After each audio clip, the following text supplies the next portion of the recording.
స్టూడెంటేనా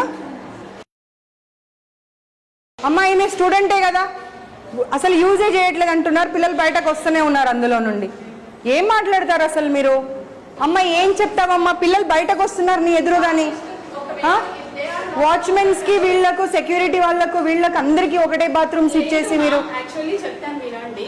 ఇక్కడ యూజ్ చేయదని మేము ఫ్రీక్వెంట్ గా చెప్తున్నాం. పిల్లలకి కన్వీనియంట్ ఉంది ఇక్కడికి వస్తున్నారు, లేదంటే హాస్టల్ కి వెళ్ళండి అని చెప్తున్నాం. అదేనమ్మా, వాష్రూమ్ వస్తూ ఉంటే పరిగెత్తుకొని ఎక్కడికో వెళ్ళలేరు కదా. పైన క్లాస్ ఒక్కసారి మీరు ఈ బ్రాంచ్ కి మార్చే ముందు అవన్నీ మెజర్స్ తీసుకున్న తర్వాత మీరు మార్చాలి. మీరు మార్చకుండా ఇవన్నీ ఏం చేస్తా ఉన్నారు మీరు? అసలు న్యూ బిల్డింగ్ కన్స్ట్రక్షన్ అన్నప్పుడు బాగుండాలి, బాలేవు అని అంటే దాని అర్థమైంది. You have no right to say anything. Just keep quiet, just keep quiet.